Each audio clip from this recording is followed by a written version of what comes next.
Ah, comme disent les journalistes, nous sommes en direct. Bonjour à tous. Vous êtes 55 personnes, connectées. Merci à vous tous de votre présence ce matin. Nous allons directement débuter si cela vous convient. Aujourd'hui, le thème que nous abordons ce matin est le suivant. Dans le cadre des rencontres santé au travail, ce petit webinaire que je cherche à animer avec vous, c'est, quels sont les services que les services de prévention et de santé au travail proposent aux entreprises? Et donc, comment est-ce qu'on peut vous accompagner? Pour cela, je vous propose qu'on puisse, échanger sur les choses suivantes. Alors, du coup, je ne l'ai pas. Voilà, ça y est. D'abord, on va faire un tout petit retour rapide sur qu'est-ce que c'est que la prévention au travail et quelle est la notion de parcours. Je vais me permettre d'insister un petit peu là-dessus parce que finalement, c'est un peu la nouveauté dans la présentation qu'a mis en place la loi d'août 2021, qui est de parler de la notion de parcours. Et là, on va déployer un peu les trois grands axes de travail de la politique de prévention. Le premier axe, suivre l'état de santé individuel des salariés, qui est la mission historique, bien sûr, des services de santé au travail. Le deuxième axe, c'est la prévention. On est plus sur le côté technique, on est plus sur le côté entreprise. Comment est-ce que les services peuvent vous accompagner sur ce sujet-là? Le troisième volet, là aussi, rien de nouveau, si ce n'est qu'on insiste maintenant, le texte de loi insiste beaucoup sur la notion de désinsertion professionnelle et plus particulièrement, comment est-ce qu'on la prévient? Comment est-ce qu'on anticipe et comment est-ce qu'on limite les impacts de la désinsertion professionnelle des salariés? Et puis, une petite conclusion pour fixer les éléments clés de notre parcours. Alors, premier élément qu'on peut rappeler, mais ce sont des choses évidemment qui sont connues. Qu'est-ce que c'est que la prévention? Pourquoi est-ce qu'on fait de la prévention dans nos entreprises? À quoi ça sert? Alors la définition qui est donnée, généralement, c'est, la prévention consiste à éviter l'apparition, le développement ou l'aggravation de maladies ou d'incapacités. Donc c'est une définition très générique, disons, et la manière de la travailler, si on peut dire, premier élément, c'est, quand on fait de la prévention, bien sûr, on cherche à éviter le risque. C'est la première manière de faire, on appelle ça la prévention primaire. Alors la prévention primaire, c'est pas toujours simple évidemment à mettre en place et du coup, on a une prévention secondaire qui peut être mise en place, qui vise éventuellement à corriger quand il y a des décalages. Et puis le dernier type de prévention, et là on commence à avoir une vraie difficulté, c'est qu'on n'est plus tellement en train de prévenir malheureusement. C'est comment est-ce qu'on répare? On répare, mais on n'est pas encore tout à fait dans la notion de soin, mais vous voyez bien que là on s'en approche. Pour vous faire un petit retour sur qu'est-ce que c'est que l'histoire de la santé au travail en France, c'est une notion qui est présente évidemment depuis bien bien longtemps, mais on la matérialise de manière assez forte depuis la Deuxième Guerre mondiale, au milieu de la Deuxième Guerre mondiale, où on commence à se poser des questions de prévention de la santé des salariés. Là, dans ce petit parcours historique, ce sur quoi je vous propose d'insister un peu, c'est en 1979, on parle du tiers-temps, c'est-à-dire le fait que le médecin va en entreprise pour se rendre compte de ce que c'est que le poste de travail et comment est-ce qu'il peut accompagner l'entreprise. En 1991, la notion de fiche d'entreprise, donc ça fait quand même une bonne trentaine d'années qu'on parle de la notion de fiche d'entreprise, c'est-à-dire comment le médecin du travail voit les risques dans l'entreprise. Et bien sûr, il est tenu de donner ce document à l'entreprise. En 2001, on parle du document unique, c'est un peu disons le miroir, c'est-à-dire comment l'entreprise voit-elle les risques dans l'entreprise et comment est-ce qu'elle peut agir à ce sujet-là.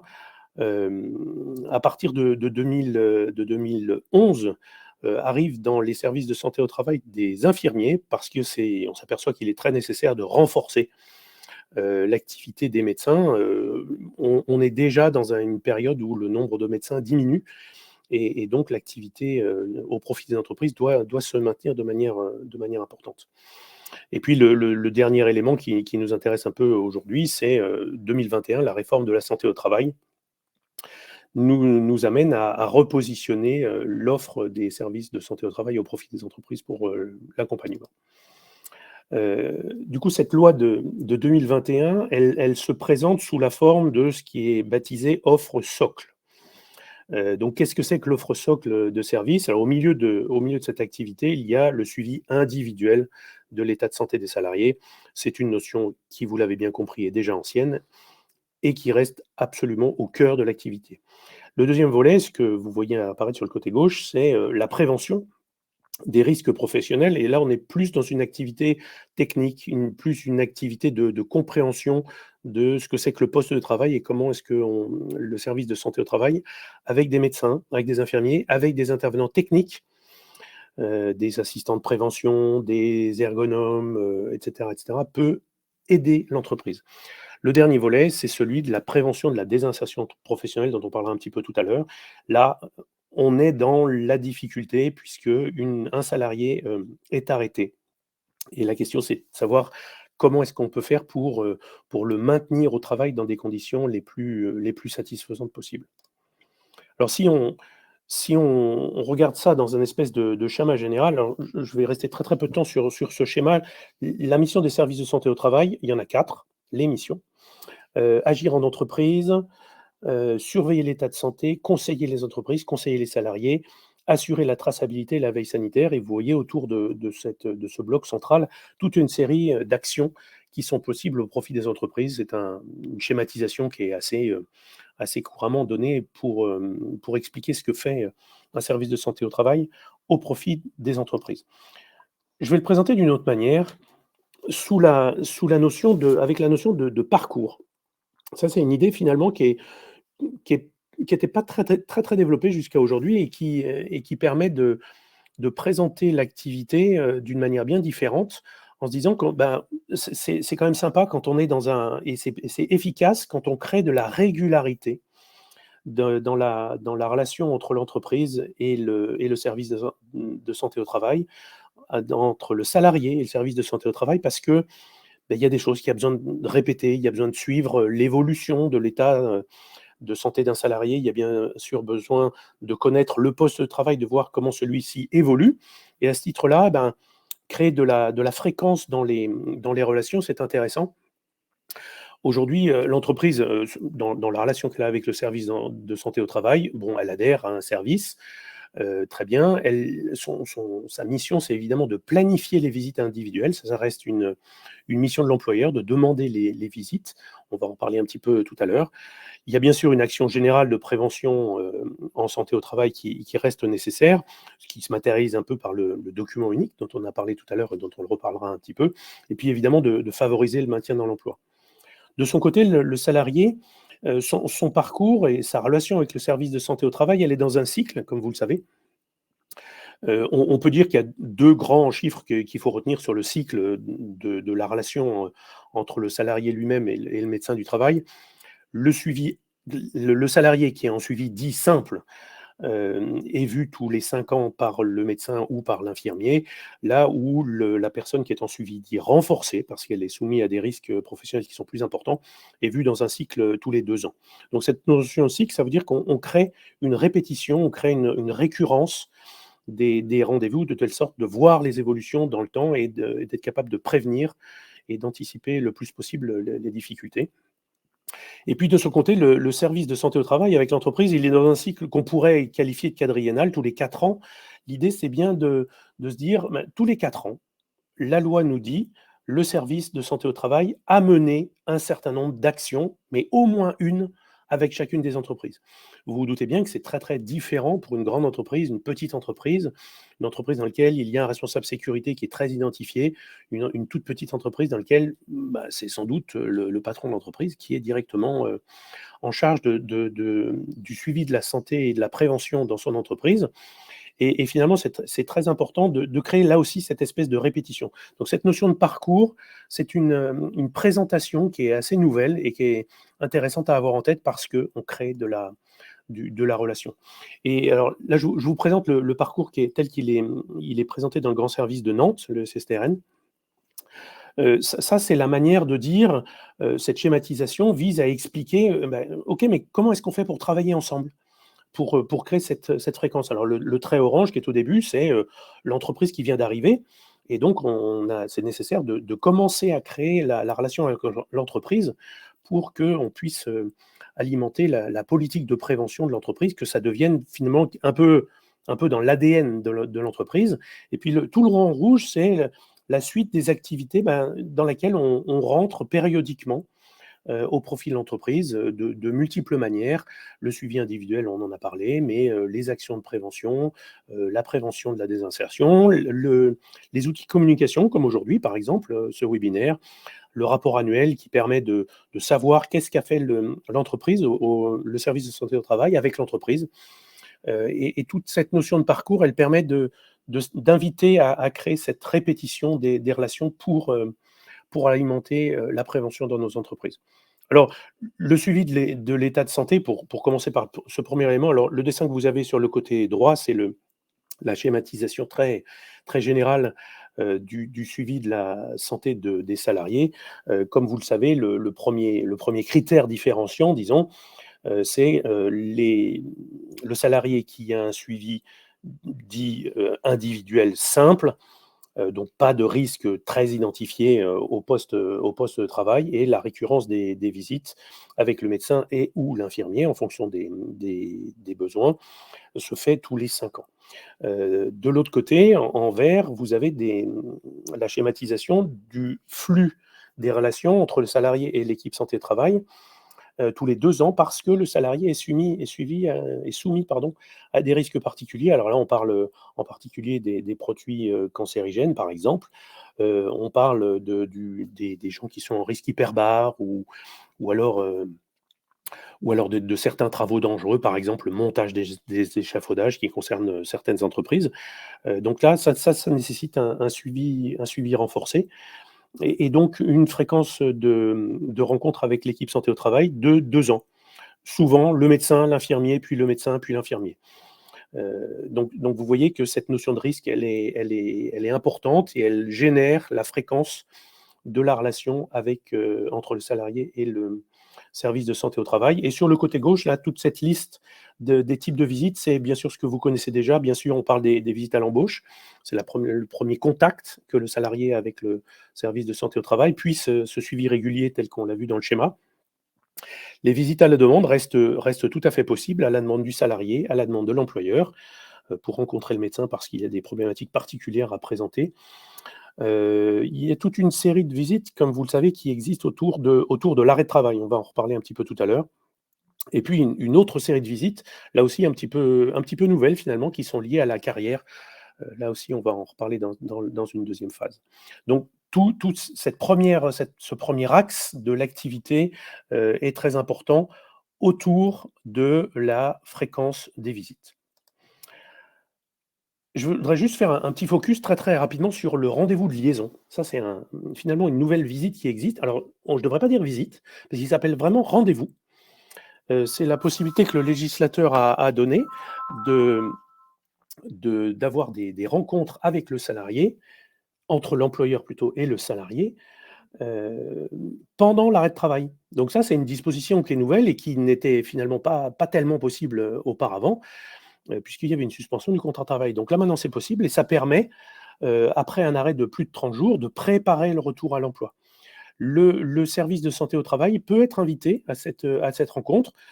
C'est possible, c'est pas possible, ça dépend des moments, ça dépend de la disponibilité des équipes, mais ce n'est pas une obligation. En tout cas, ça permet de susciter l'échange entre l'employeur et le salarié sur, la préparation du retour à l'emploi. Donc vraiment, ça, c'est un outil qui est à votre disposition, qui peut se faire avec le médecin du travail ou pas, mais en tout cas, ça vous permet d'avoir un échange pour construire la relation future avec le salarié.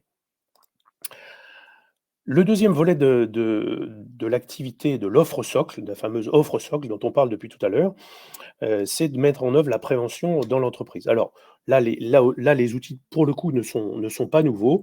Comme vous le savez, le document unique reste le pivot de la politique de prévention. D'abord, identifier les risques qu'on a dans notre entreprise, et à ce titre-là, pouvoir déployer un plan d'action pour viser à la mise en place d'actions de prévention. Ça, c'est le volet, disons, entreprise. De l'autre côté, le volet du côté du service de santé au travail, c'est l'équipe santé-travail est toujours chargée de regarder vos risques, les risques dans votre entreprise. C'est pour ça que ça se fait sur le terrain, avec vous. Malgré tout, ça reste le regard que le service de santé au travail, le médecin, l'infirmier, les techniciens ont de votre activité et vise à vous aider à améliorer la maîtrise du risque. Et évidemment, il y a toute une série d'outils qui sont possibles pour mettre en place ces actions. Alors bien sûr, le médecin peut être invité au CSE, comme vous le savez, dans le cadre du dialogue social dans l'entreprise. Et puis, le service de santé au travail peut être amené à mettre en place toute une série de sensibilisations, participe à des études de poste, peut effectuer des diagnostics ou des mesures dans le milieu de travail, peut vous accompagner dans l'analyse des fiches de données de sécurité. Donc, je ne cherche pas là aujourd'hui à faire l'inventaire de toutes les possibilités qui existent sur l'activité de prévention, mais vous voyez que les deux éléments qui le matérialisent de manière forte, c'est vraiment comprendre le risque dans votre entreprise et puis le document unique, c'est votre outil avec le plan de prévention. Et de l'autre côté, la fiche d'entreprise, c'est l'outil du service de santé au travail. Mais tout ça, c'est pour parler des risques de l'entreprise et d'améliorer la maîtrise. Je vous rappelle, mais ça vous l'avez déjà noté évidemment, que le document unique devra bientôt être déposé sur une plateforme nationale qui visera à compiler et à détenir dans la durée le document unique qui sera à la disposition et des salariés et du service de santé au travail pour savoir comment a évolué le risque d'une manière générale dans l'entreprise. Le dernier volet, c'est la prévention de la désinsertion professionnelle. Alors ça, c'est derrière cet acronyme, on dit PDP dans les services de santé au travail, donc prévention de la désinsertion professionnelle. Là, on est dans la particularité ça y est, il y a un salarié qui est arrêté et on cherche à accompagner l'entreprise, le médecin cherche à accompagner l'entreprise dans le maintien dans l'emploi. Il y a 2 outils qui sont intéressants à noter sur ce sujet-là. Le premier, et ça, c'est un nouvel outil, c'est la visite de mi-carrière. Donc là, ce qui est proposé par la loi, c'est à 45 ans, un salarié, il a, disons, une vingtaine d'années d'expérience professionnelle. Les phénomènes d'usure au travail peuvent commencer à être marqués. Évidemment, plus le métier est physique. Là, en ce moment, évidemment, on entend parler des éboueurs, mais on entend très facilement parler du personnel de ménage. On entend parler évidemment des aides-soignantes comme de métiers pour lesquels il est nécessaire de prendre en compte l'évolution du rapport entre la santé de la personne et son travail et les risques qu'elle a au quotidien. Et du coup, cet entretien de mi-carrière qui est effectué avec le médecin, c'est devenu une obligation. Et ça, ça permet la rencontre entre le salarié et le médecin et du coup de pouvoir enclencher éventuellement des évolutions dans un contact entre l'entreprise et le médecin, l'entreprise et le salarié, pour voir comment est-ce que le salarié va pouvoir continuer son poste de travail ou alors est-ce qu'il faut envisager d'autres éléments pour le faire évoluer. La visite de pré-reprise aussi, comme vous le savez, ça c'est un autre outil. Elle est faite à la demande du salarié. Donc là, c'est vraiment le salarié qui dit, pendant son arrêt de travail, donc à distinguer du rendez-vous de liaison dont on a parlé tout à l'heure, pendant l'arrêt de travail, le salarié rencontre le médecin et parle de son retour à l'emploi. Alors son retour à l'emploi, ça ne veut pas dire qu'il a lieu dans 15 jours. Ça veut dire simplement que c'est nécessaire de se poser des questions en anticipation pour voir si le salarié va pouvoir revenir dans des conditions qui sont adaptées. Évidemment, là, dans cette fameuse PDP, cette prévention de la désinsertion professionnelle, le médecin dispose de toute une batterie d'outils, d'aide financière dans certains cas, d'essais encadrés ou d'autres éléments qui permettent de favoriser le retour à l'emploi du salarié. Et puis, les compétences qui sont mises à la disposition du médecin pour accompagner le salarié peuvent être assez variées, avec l'intervention d'un ergonome, l'intervention d'un psychologue du travail si c'est nécessaire, l'intervention d'une assistante sociale, mais on est dans toute cette logique d'accompagnement individualisé pour le retour à l'emploi qui est importante. Donc voilà les 3 éléments que je voulais, mentionner avec vous, ce matin et du coup, ce que je vous propose de retenir, c'est ces 3 notions-là. Vous avez bien compris que toute cette notion de prévention, elle s'articule au travers de 3 acteurs, qui travaillent sur la prévention. L'entreprise, qui est évidemment l'acteur principal, le service de santé au travail, qui est le conseiller de l'entreprise et le salarié lui-même. Dans la politique de prévention, le salarié est associé. Vous avez aussi bien compris que les principes qui guident la prévention, c'est éviter le risque. Si c'est pas satisfaisant, bah, essayer de corriger le risque et puis enfin le réparer. Et puis dernier élément, cette notion de parcours, elle a vraiment pour, objectif d'inviter à une réflexion dans la durée pour créer une régularité dans la relation.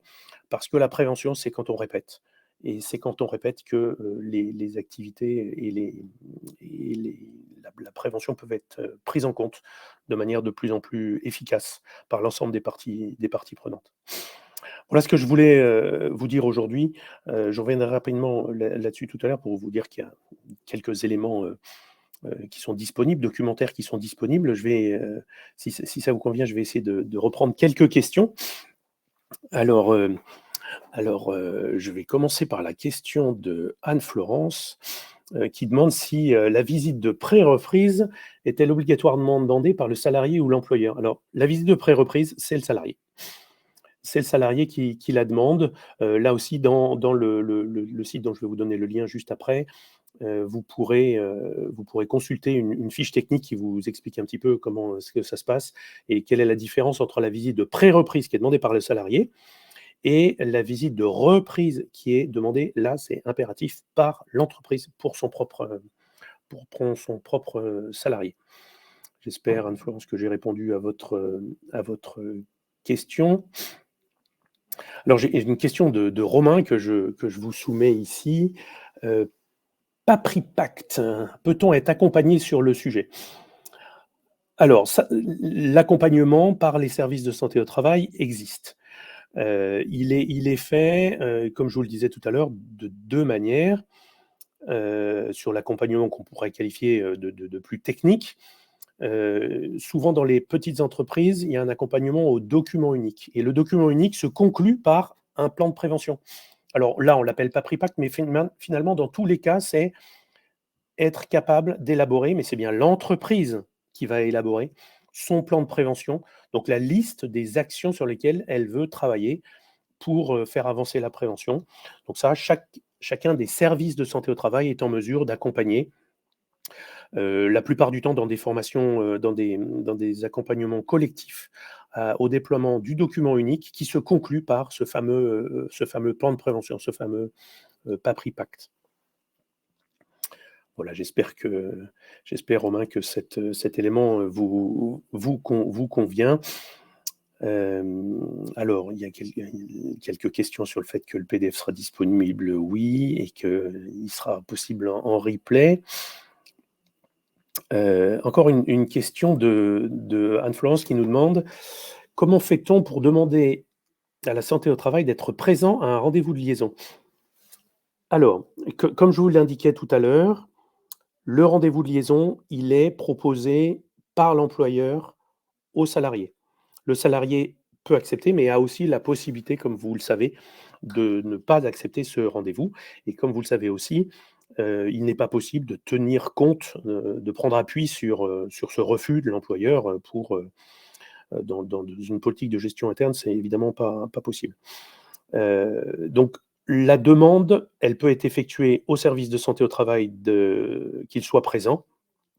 Comme il ne s'agit pas d'un rendez-vous médical, l'assistance, elle peut être faite, en anticipation, comme une demande de rendez-vous finalement, en précisant que c'est bien une demande de rendez-vous de liaison. Je redis bien, comme c'est très dépendant de la disponibilité d'un membre de l'équipe santé au travail, la demande qui est effectuée par l'entreprise, alors évidemment, idéalement, il y aura quelqu'un, mais c'est pas sûr. Et puis c'est peut-être pas nécessaire, c'est pas toujours évident que l'entreprise ou le salarié, ne juge opportun la présence du médecin ou d'un membre de l'équipe. Mais ça s'appelle, disons, demande de rendez-vous, ça serait la plupart du temps sur le portail adhérent. Vous pouvez demander ce rendez-vous à votre équipe santé-travail. Je vais essayer de reprendre une ou deux questions. Alors, la question de Simone. Le suivi renforcé, visite tous les 2 ans, est donc lié au type de travail. Mais si un salarié a fait une dépression burn-out, est-ce qu'il sera suivi plus fréquemment? Alors, le suivi renforcé, il est lié au risque au poste de travail. Ça, c'est l'élément principal. Donc ça veut dire que c'est le fait qu'il y ait des produits chimiques, par exemple, sur le poste de travail, c'est le fait que le technicien soit chargé de monter un échafaudage qui fait que ça déclenche un suivi renforcé, donc tous les 2 ans. La conséquence qu'on peut en tirer, c'est que l'exemple que vous prenez ici, la dépression, le burn-out, n'est pas lié au sens strict à une situation comme par exemple ce que je vous indiquais sur le montage d'un échafaudage. Il reste possible toujours que l'entreprise et le salarié même d'ailleurs demandent un rendez-vous indépendamment de la cadence tous les 5 ans par exemple. Donc là, pour le coup, c'est la raison médicale qui enclenche la demande de rendez-vous. Toujours pareil, ça peut être fait par le salarié. Ça s'appelle une visite à la demande. Ou alors ça peut être fait par l'employeur. Évidemment, là, le contexte que vous citez dans le cadre du burn-out ou de la dépression, c'est un contexte médical qui nécessite, qui permet absolument de prendre un rendez-vous sans tenir compte de la fréquence des rendez-vous tous les 5 ans. Donc vous avez absolument la possibilité d'effectuer cette demande de rendez-vous. Et je ne peux que vous inviter à le faire, évidemment. Le jour où on met le médecin dans la boucle, ça veut dire qu'on aura des leviers pour agir et pour accompagner le salarié et l'entreprise dans cette situation particulière.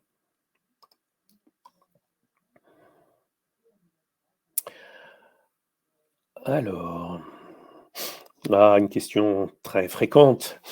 Merci Audrey pour votre question. Comment faire si notre service de santé au travail local n'a pas de créneau pour une visite médicale de reprise après un arrêt de travail de 30 jours?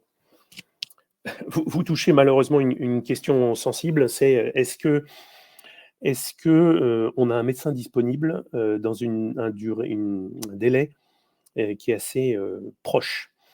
Alors la loi demande que la visite de reprise ait lieu dans les 8 jours.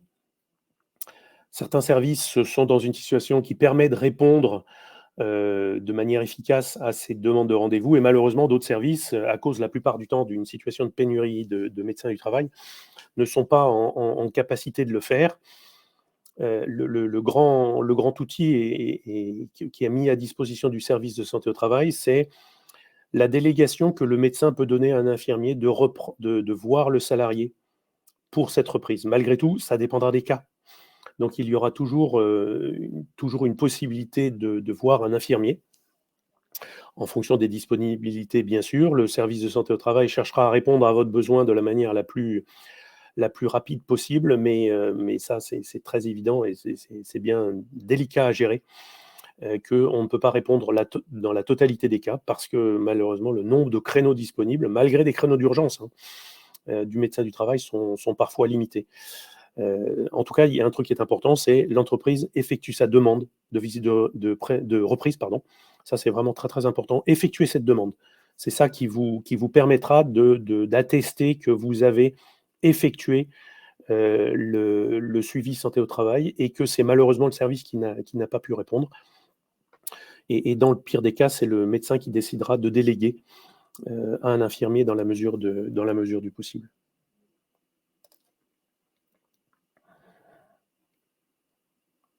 Alors, une question de Laetitia. Suite à l'arrêté de janvier 2023 sur la sensibilisation aux gestes de premier secours, savez-vous quand les services de santé au travail pourront nous indiquer s'ils peuvent assurer cette prestation? Alors, le mot sensibilisation, il est utilisé dans les services de santé au travail pour parler de séquences, de séances qui ont lieu généralement sur une demi-journée ou 2 heures, ça dépend, sur des problématiques particulières, par exemple, les premiers secours. Si on fait une sensibilisation, alors ça c'est une question de vocabulaire certes, elle peut être organisée dans le cas de l'offre socle, Donc, si dans le catalogue du service, il y a une sensibilisation qui s'appelle geste de premier secours, elle peut être dispensée dans le cadre de l'offre socle. Ensuite, il y a un certain nombre de services dans la région des Pays de la Loire qui proposent des formations. Donc là, on est dans le cadre assez traditionnel de la formation qui peuvent être prises en charge par votre OPCO. Ça veut dire qu'il faut que le service ait des formateurs pour les gestes au premier secours, de secouristes santé, secouristes du travail. Donc ça dépend des services. Le service peut avoir ce catalogue à sa disposition ou pas. Mais en tout cas, ces gestes de premier secours, disons la formation classique qui s'appelle geste de premier secours, elle n'est pas disposée dans les services de santé au travail. Elle peut être faite auprès d'organismes externes comme la Croix-Rouge, par exemple, qui sont en mesure de délivrer ce genre de formation dans des conditions qui sont satisfaisantes.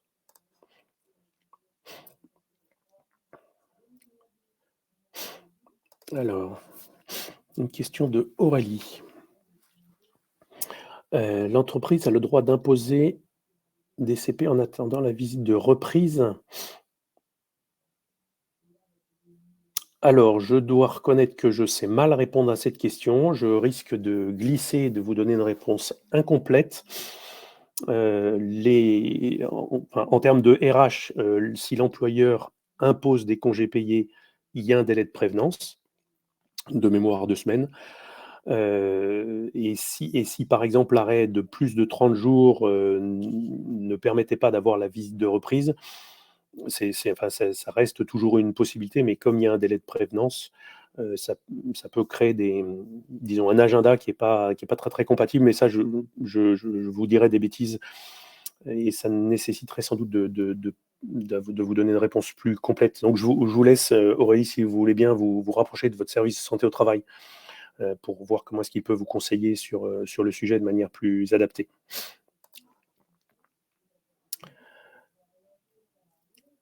Voilà.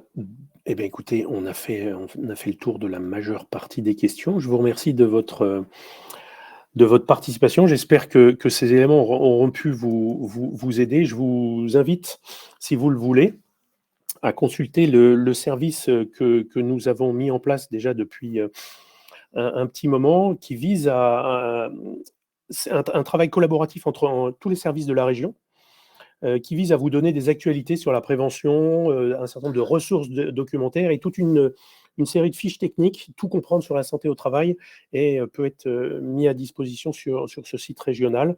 Alors évidemment, dans la plupart des cas, les services ont aussi ce genre d'informations, mais c'est vrai que ça peut éventuellement compléter si le service n'a pas la totalité de l'information. Ce site régional qui est vraiment mis en place par nos soins, par un travail collaboratif, peut vous aider à retrouver de l'information, de la documentation, de l'actualité qui peut vous aider dans votre activité et dans votre bonne compréhension des éléments à mettre en place pour la prévention dans votre entreprise.